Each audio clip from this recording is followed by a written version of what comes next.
Does Ethiopia has the risk of becoming a proxy battleground? It already is a proxy battleground. Unfortunately, Abiy Ahmed, when he came to power and was given this Nobel Prize for peace because he started this peace negotiation with Isaias, prior to that, African Union was trying to create that reconciliation between Eritrean government and Ethiopian government.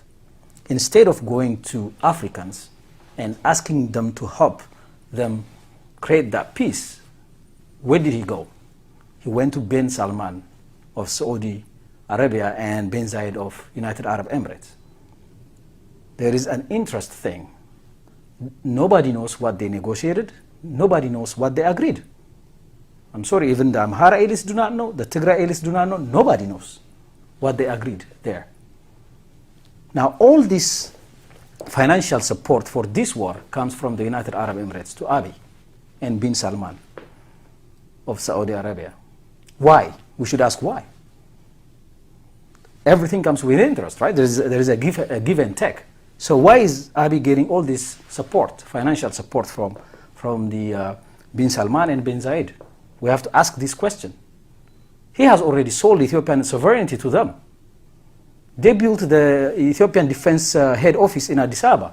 It's built by a Saudi company. How do you let a foreigner company build your defense office?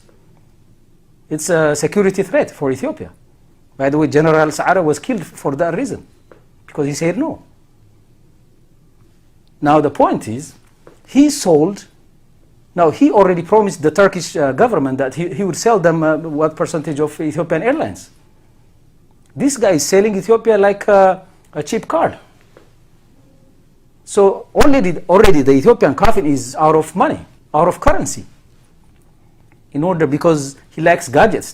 He thinks these drones will change the whole world. If people are determined, he cannot finish them by drones. But he thinks, yes, they make a difference, but at the end of the day, you're not going to win by drones, by gadgets. Never. You got to win the people's heart.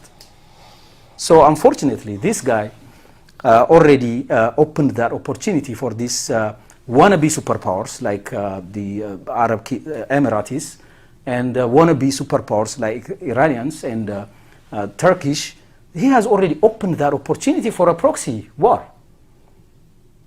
Now the other forces are not in there yet. Now hell is going to come to Ethiopia when those guys start giving drones to the Tigray forces. When those powers start giving missiles to the Tigray forces, that's when problems are going to come.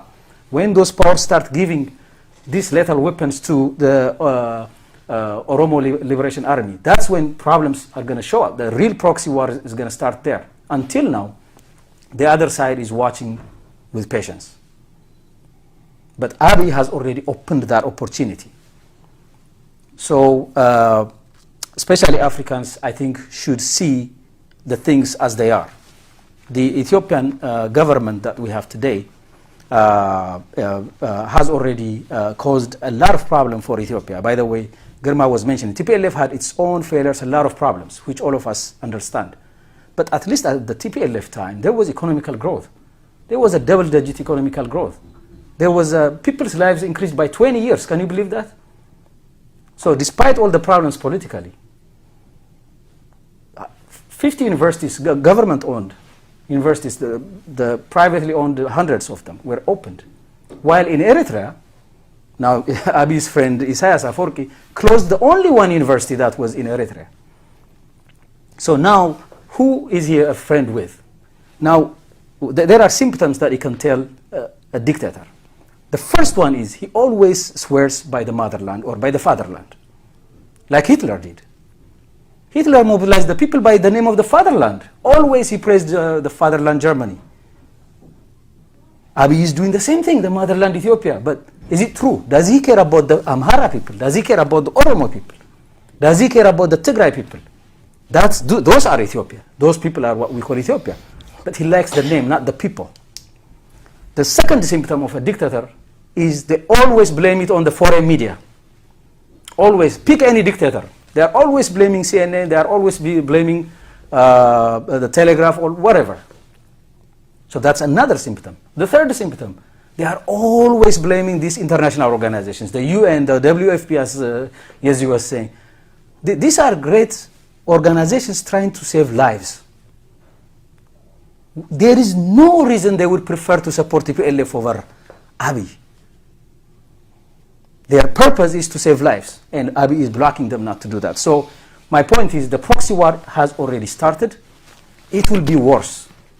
Things are coming, and it's going to be worse. Now, even the Ethiopian people should really worry about that. Okay, we are approaching